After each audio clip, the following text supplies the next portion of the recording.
Hey, welcome back to my channel. This is Miri, and today I want to show you how David and me, my husband and me, how we are giving ourselves giving each other an injection of B12. And the first thing that comes to my mind is the argument, or that, you know, the shout out of people saying, but that is extreme, oh no, like an injection, that is not natural. And for the first part, yes, I agree that that is not natural, but I find that much more natural than running around with deficiencies, like with a B12 deficiency. And let me tell you that most of us run around with a B12 deficiency.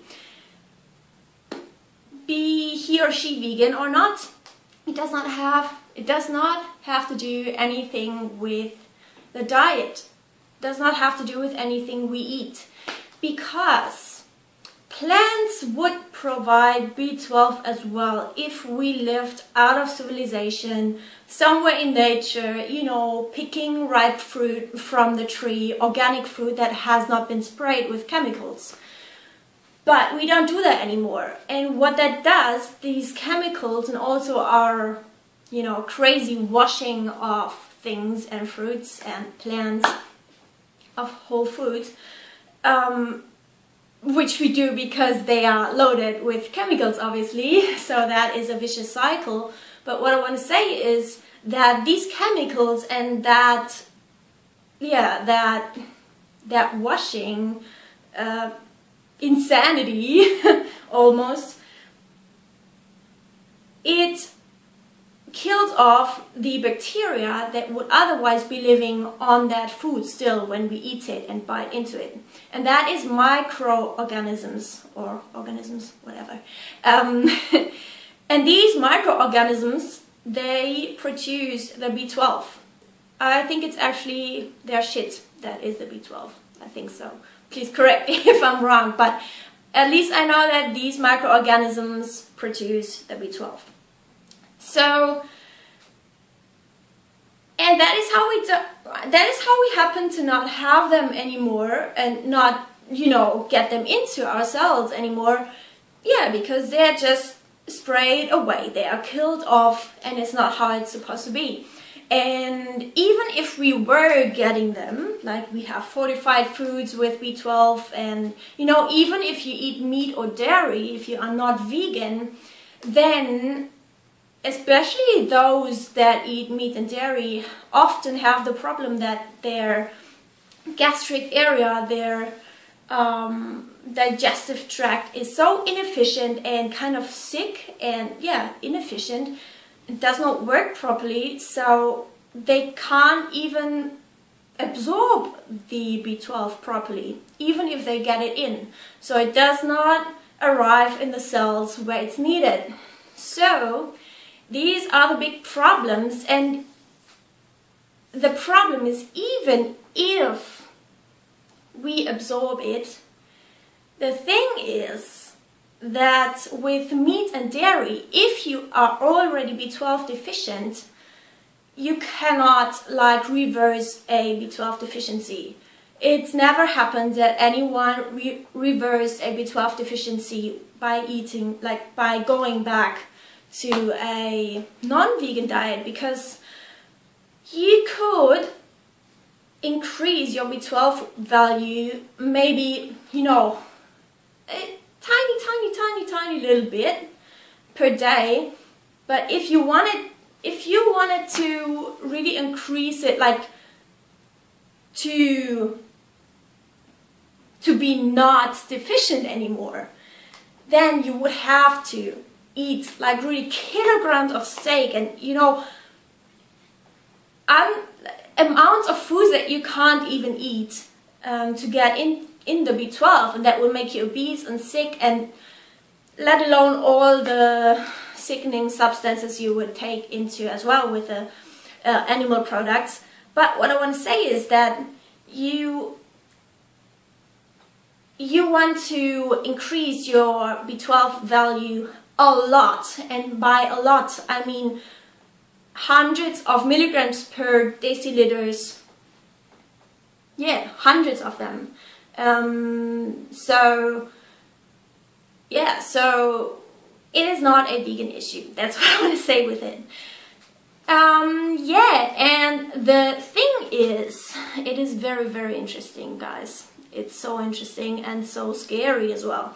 So a few years ago, I don't know when exactly, in Japan, they increased the B12 value deficiency borderline from 200 milligrams per deciliter to 500 milligrams per deciliter. Now, on my blood test that I got, it showed that below 160 milligrams per deciliter, I was deficient. Now in Japan, it says below 500 milligrams per deciliter.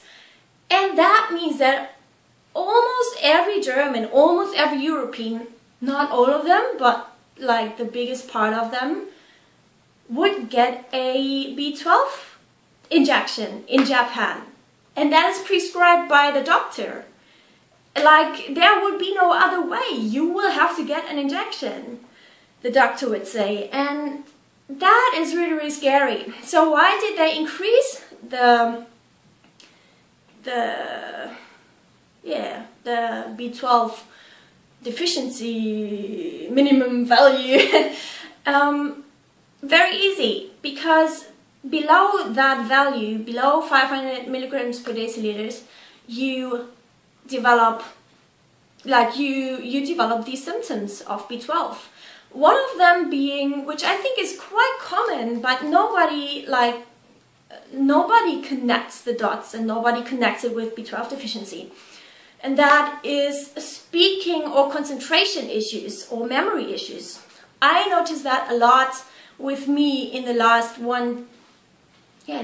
year, I guess, yeah. I haven't always had that, but I noticed, but I didn't know where it came from, but I just noticed, and also David told me, that I'm just so often looking for the right words and, you know, searching for words, and also I kind of forget what I just wanted to say, and just kind of have to rethink, and I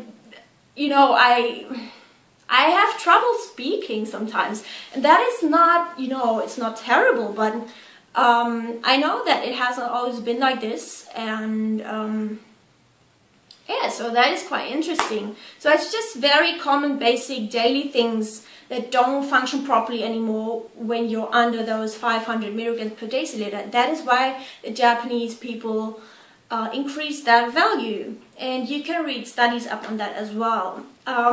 So basically here in Europe, or I don't want to generalize it, but like specifically here on my blood test in Germany, this minimum value of B12 was far too low. Like, it should have, in Japan it's more than 3 times higher. And yeah, so that is how I don't think it is extreme at all that we give each other a B12 injection, because yeah, in Japan it would be prescribed by the doctor, no choice. So, and we actually have been to our doctor as well, and we found a vegan-friendly doctor, and she, yeah, tested vitamin D and B12 with us, which we both have deficiencies in, and almost everyone has. I talk about it here, so I'll link it you here if you want to hear more about it. And she said, no way ever go back to animal products, never ever, because that won't help, and you will, like, the negative and sickening substances you will get in by those animal products will outweigh the B12 benefits that are not even high enough, like, to be mentioned. So yes, that is quite interesting. So I really love that. Yes, and she said, well, take oral, how do you say? Oral stuff. But yeah, we prefer the injection because it's just, it's so easy done. You don't have to think of it daily, and it does not hurt, and it bypasses all the digestive tract, and you can absorb it fully.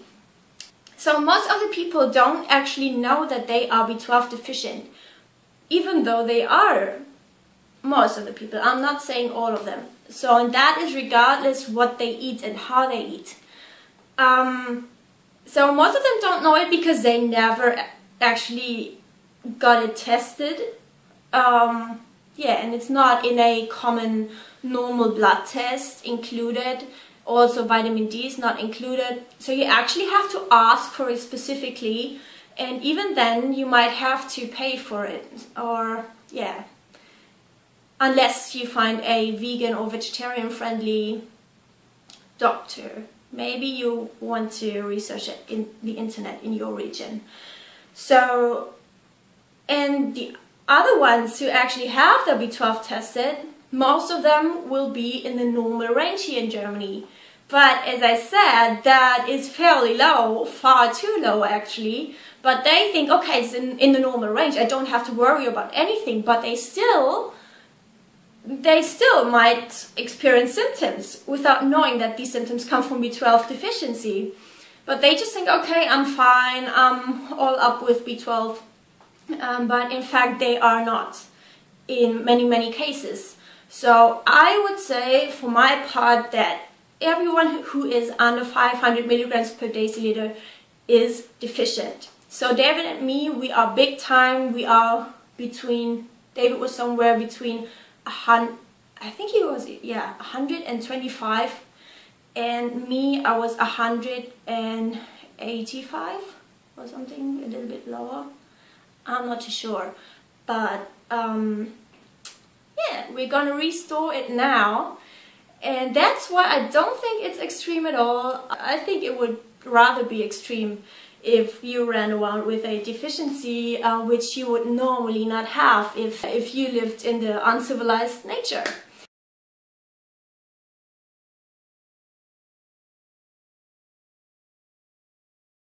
Yeah, well, enough rambling, and I see you soon. Bye!